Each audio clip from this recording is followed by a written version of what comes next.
Tinawag na fake news ni Philippine National Police Chief Police General Romel Francisco Marbil. Ayan. So, ayun, si Planateria, pagka-inggit, pikit. Ayan. At least, lumabas ka. Dahil dyan, get out. Get out! Tuloy. Ang balitang mababawasan ang benepisyo ng mga pulis. Sa kanyang mensahe sa flag raising ceremony kaninang umaga, sinabi ni General Marbil na walang katotohanan na tatapesan ang RISE subsidy, combat incentive pay at combat duty pay ng kanilang mga tauhan. Paliwanag ng pinuno ng pambansang pulisya, mayroong mga gumagawa ng kwento para manira sa organisasyon. Hindi niya siya natutuwa sa ganitong fake news dahil nakakagulo ito sa konsentrasyon sa trabaho ng mga pulis.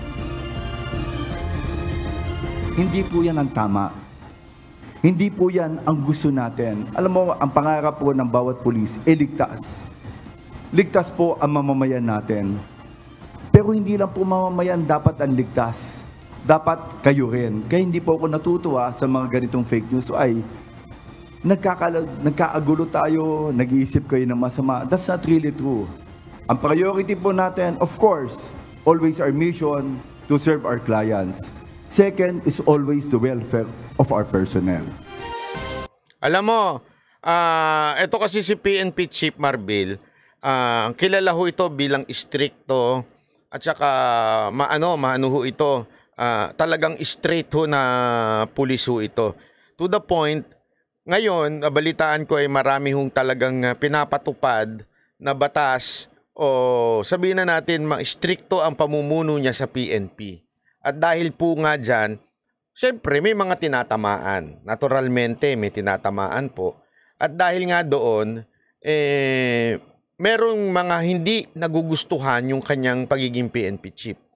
Pero ang nangyayari dito, kesa na sila ay makikapag-cooperate sa kanilang bagong PNP chief, may mga pulis ho na medyo sinisiraan sa pamamagitan ng pagpapakalat ng fake news. Katulad nga itong fake news na sinasabing babawasan ng combat duty pay at iba pang benepisyo ng pulis, which is hindi ho totoo. Yan ho ay fake news na pinapakalat lamang ng ilang mga nagdi-disagree o yung mga tinatamaan ng mga pagbabagong ginagawa ni PNP Chief Marbil. Alam nyo, PNP Chief Marbil, tuloy-tuloy nyo lang yan kasi minsan talaga pagka meron kang pagbabagong gustong mangyari at meron kang gustong maayos, marami talagang tatamaan. Pero wag ko kayo mag-alala, hindi ho lahat ng vlogger ay naniniwala ho sa fake news. Ang Banateros ay maaasahan nyo ho na magpapatutulong ho sa inyong pamamahala sa pamamagitan ng pagpapakalat ng tunay na balita. At pag may mga fake news, ilabas nyo lang sa mainstream media at kami po ay tutulong para maipakalat ho ito. Alam nyo, ito lang sa akin wag ho natin idamay ang pulis. Kasi hindi ho madaling maging pulis. Maniwala ko kayo sa akin. Marami ho akong kaibigang pulis at hindi ho madaling maging pulis at ma-maintain ang trabaho nila. Yes, marami hong tiwali. Pero sa dami-dami ko ho ng kilalang pulis, ilan lang naman po talaga yung tiwali. Nagkakataon lang kasi sila yung nababalita. Pero in reality, ang dami ho dyan nagtatrabaho ng maayos. Ang dami ho dyan matitino at sumusunod sa batas. Merong mga ilan na, alam mo yun, minsan lumulusot, pero iilan lang ho yan. Wala, kasi sa lahat naman ng buhay, sa lahat ng departamento o kahit sa school, kahit sa pamilya, minsan talagang meron isang loko-loko, di ba? But it doesn't mean the entire institution is mali na. Kaya nga alam nyo, ako as much as possible, lalo na yun sa issue ng mga drug hole na nagkakaproblema. Alam nyo, wala namang problema dyan yung pulis. Yung pulis, ginagawa lang naman nila yung trabaho nila . Sa katunayan, hinangaan ko nga yung pagiging honest ng pulis natin na ito lang talaga yung amount . Alam nyo, mahirap yon yung ginawa ng ating kapulisan na sabihin na para kang kumontra doon sa pinuno mo at sinabi mong, eto lang kasi talaga ang amount.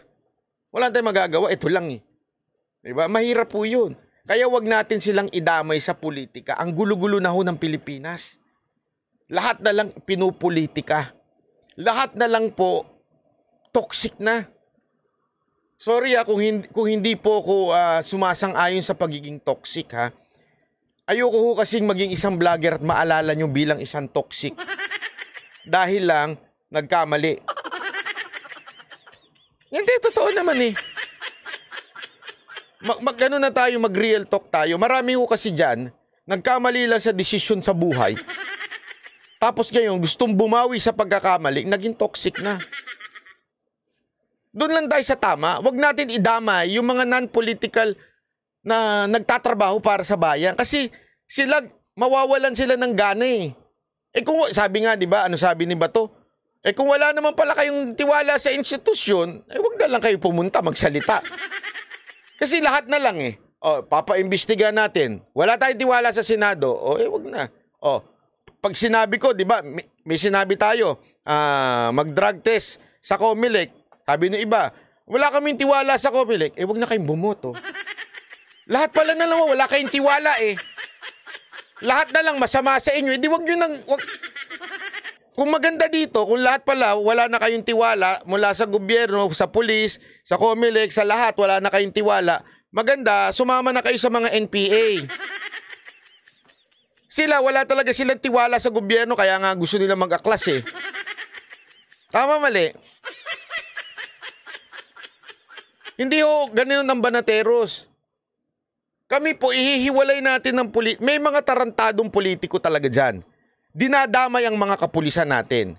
Alam nyo, ito maganda kay PNP Chief Marbil, stricto ho siya sa ganyan. Kaya nga ngayon, ang dami yung mga fake news na nilalabas tungkol po sa kanya.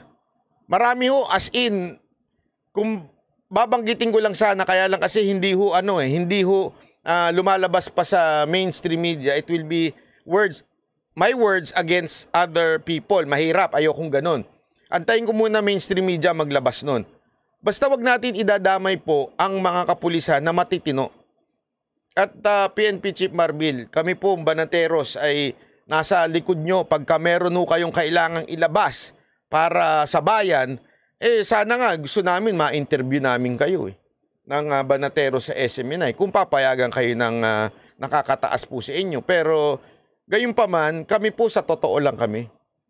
Sa totoo lang kami, sir, gawin nyo lang yung inyong trabaho, susuportahan ko ho kayo. Gawin nyo lang ho inyong trabaho. Huwag ho kayong papa-apekto sa politika. Ang gulo na ng politika sa Pilipinas.